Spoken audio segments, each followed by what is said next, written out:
أعوذ بالله من الشيطان الرجيم. بسم الله الرحمن الرحيم. الرحمن علم القرآن خلق الإنسان علمه البيان الشمس والقمر بحسبان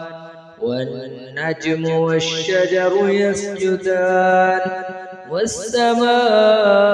رفعها ووضع الميزان ألا تطغوا في الميزان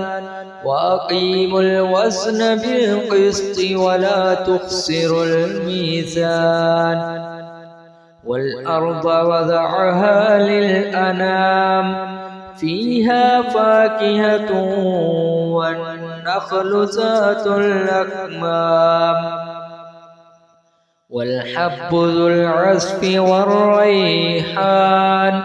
فبأي آلاء ربكما تكذبان خلق الإنسان من صلصال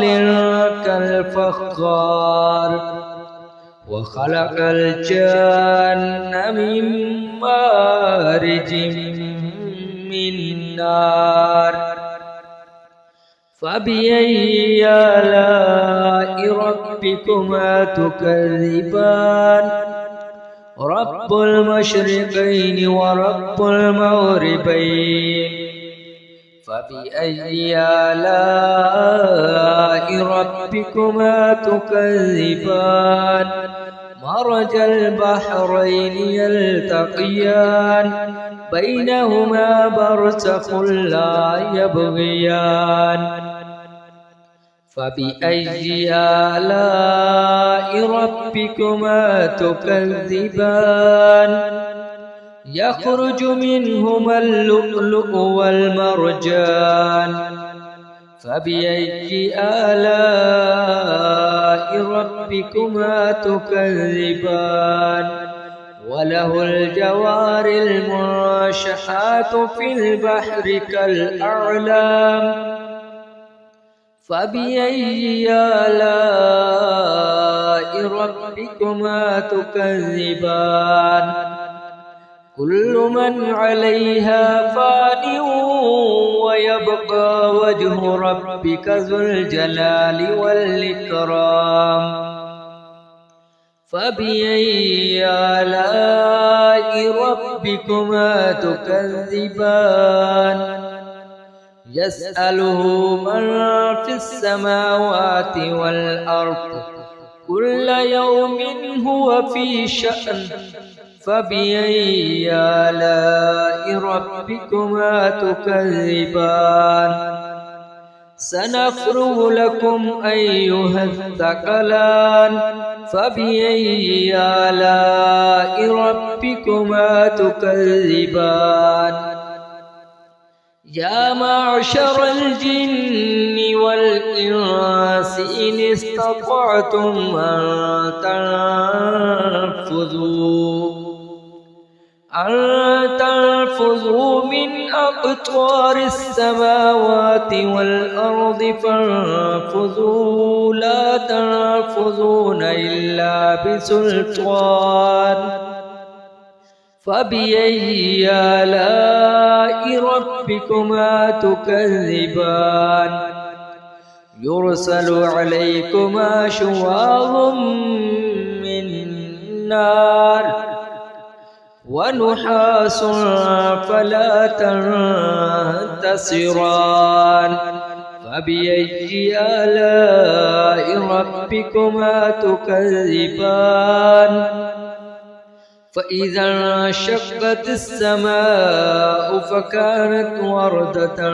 كالدهان فبأي آلاء ربكما تكذبان فيومئذ لا يسأل عن ذنبه إنس ولا جان فبأي آلاء ربكما تكذبان يعرف المجرمون بسيماهم فيؤخذ من النواصي والأقدام فبأي آلاء ربكما تكذبان هذه جهنم التي يكذب بها المجرمون يطوفون بينها وبين حميم آن فبأي آلاء ربكما تكذبان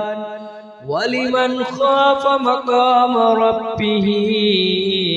جنتان فبأي آلاء ربكما تكذبان ذواتا أفنان فبأي آلاء ربكما تكذبان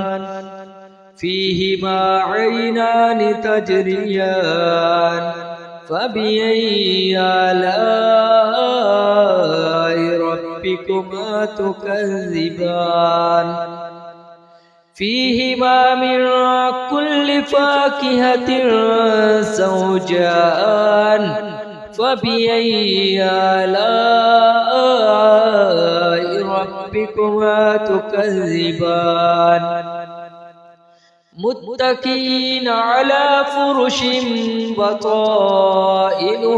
من استبرق وجنى الجنتين دان فبأي آلاء ربكما تكذبان فيهن قاصرات الطرف لم يطمسهن إنس قبلهم ولا جان فبأي آلاء ربكما تكذبان كأنهن الياقوت والمرجان فبأي آلاء ربكما تكذبان هل جزاء الإحسان إلا الإحسان فبأي آلاء ربكما تكذبان ومن دونهما جنتان فبأي آلاء ربكما تكذبان مدهامتان فبأي آلاء ربكما تكذبان فيهما عينان نضاختان فبأي آلاء ربكما تكذبان فيهما فاكهة ونخل ورمان فبأي آلاء ربكما تكذبان فيهن خيرات حسان فبأي آلاء ربكما تكذبان حور مقصورات في الخيام فبأي آلاء ربكما تكذبان لم يطمثهن إنس قبلهم ولا جان فبأي آلاء ربكما تكذبان متكئين على رفرف خضر وأبقري حسان فبأي آلاء ربكما تكذبان تبارك اسم ربك ذي الجلال والإكرام صدق الله العظيم.